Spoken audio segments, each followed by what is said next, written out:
Today is January 19th, 2015. I woke up at around 11 a.m. as I usually do on days without school because it's Martin Luther King Jr. Day, and I got on my computer to check my email and such. This is when I discovered that today will forever go down in infamy.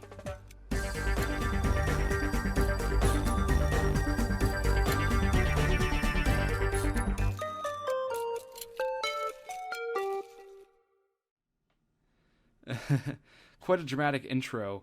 Hey guys, this is Monsters Review here, and I guess you could call this my second Boomerang rant. As I just said, I woke up and found that Boomerang finally decided to rebrand. We've known about this said rebrand since late 2013, but without warning, they commenced the new look today. Personally, I don't like it. Why, you ask? It mimics the current Cartoon Network Check It 3.0 look, and I'm not a fan of that either.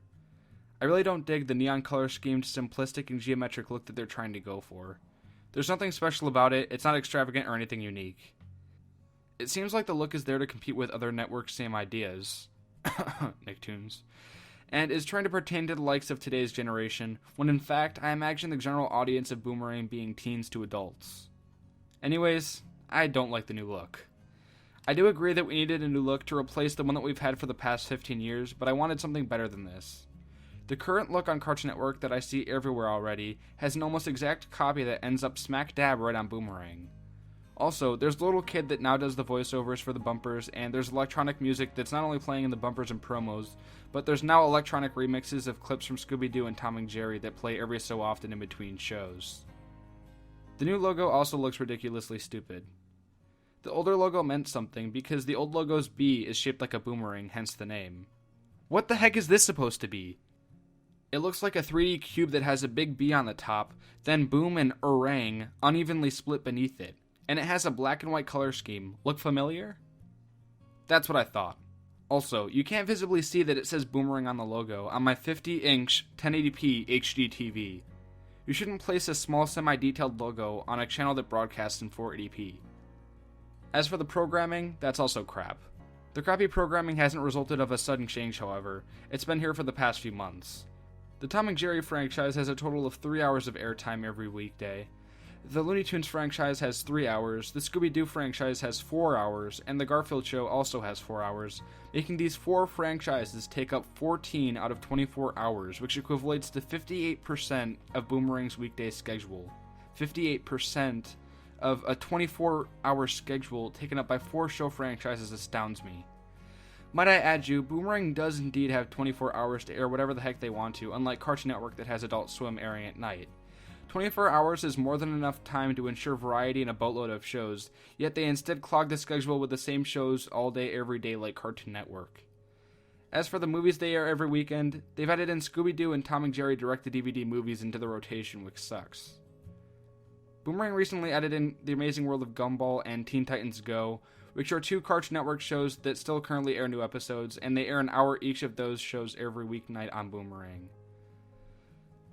I watched Boomerang earlier today. I saw a bumper, and it had a voiceover from that little kid, and it said, "Up next, Teen Titans Go!"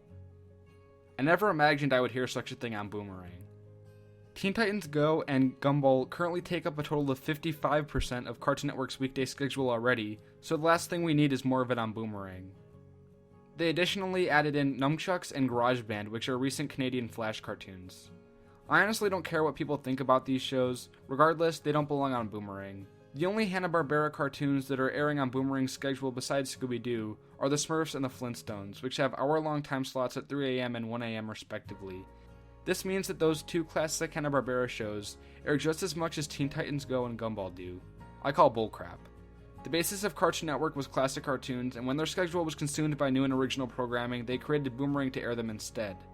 Now Boomerang is consumed by crap, and there's nowhere to air all of the famed classics, such as Help, It's the Hair Bear Bunch, The Snorks, Wacky Races, The Perils of Penelope Pitstop, Yogi Bear, Adam Ant, Magilla Gorilla, The Jetsons, and so much more.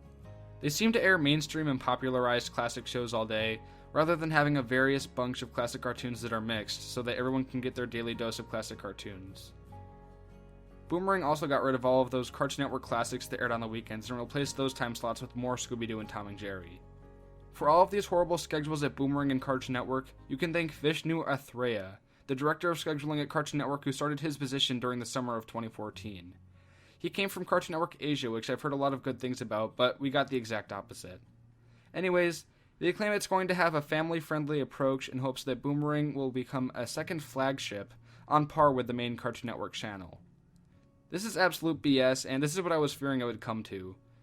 All of our Cartoon Network groovies, clips from Hanna-Barbera cartoons, shorts, and sing-alongs have been erased off the network, with those electronic remixes of Scooby-Doo and Tom and Jerry airing instead. Various things such as those Cartoon Network groovies and clips from Hanna-Barbera cartoons would air throughout commercial breaks, until recently because now we have advertisements and actual commercials that air in between shows. We also have a ton of Cartoon Network advertisements for things such as the Cartoon Network Anything app, the Watch Cartoon Network program, and more. For all of this, who do you think is to blame? Take a guess. Did you think Christina Miller, the current president of Cartoon Network, Boomerang, and Adult Swim? Well, you're wrong. Kind of. Actually, Stuart Snyder came up with the idea of rebranding and initiated development of it in late 2013. He said in an interview in 2013 that Cartoon Network started thinking about everything that's going on in the marketplace, and it makes a lot of sense for Boomerang to be fully embraced as a family co-viewing network. So, yeah, you can blame Stuart Snyder for this, but at the same time, he's out of office, so how can it be his fault? Well, he worked until the end of his time at Cartoon Network on this rebrand, and most of the blueprints for this were already planned out and in development by the time of his resignation. At the same time, one could blame Christina Miller for following through with the plan, but this was all Stuart Snyder's idea and vision. People could also disagree, saying that this is none of their faults, but the truth is they probably came up with and enforced a lot of those ideas. The president's duty and responsibility is to watch over the networks as a whole and to propose new ideas. For example, Jim Samples resigned in 2007 because of the Boston bomb scare. I'm not going to explain it, you can look it up if you already don't know about it, but it caused a lot of controversy and financial damages. Jim Samples, who had nothing to do with the thing that caused it, felt responsible and guilty, so he resigned. To compare with Boomerang and Cartoon Network, they have a coinciding look, started targeting a new audience, and air the same popularized shows all day. We can now see that they've become real cash cows. Cartoon Network and Boomerang don't seem to make any genuine gestures towards their supporters, instead they've seemed to do the exact opposite. What happened to the blocks like Boomer Royalty, Boomer Action, and Boomerang Zoo? What happened to the vast array of classic cartoons? What happened to the variety in the schedule? You can thank Stuart Snyder along with the rest of Cartoon Network's executive staff in charge of Boomerang. I feel like I'm watching a ton of my childhood memories burn down in flames, like they did for Cartoon Network from 2007 onward. Boomerang's slogan is, "It's all coming back to you," and I've always thought of this as meaning that all of the classic cartoons from the golden age of animation were coming back to me. Now I look at that slogan as meaning that it's all coming back to me in the sense that I'm vomiting the same regurgitated cartoons that are shoved down everyone's throat all day. This is the end of my second Boomerang rant. If you enjoyed it, please leave a thumbs up and tell me what you think of this in the comments below. The only thing I'm actually looking forward to on Boomerang's new rebrand is codenamed Kids Next Door Operation Zero, which is airing this Sunday. I'm Monsters Review. Have a spectacular day.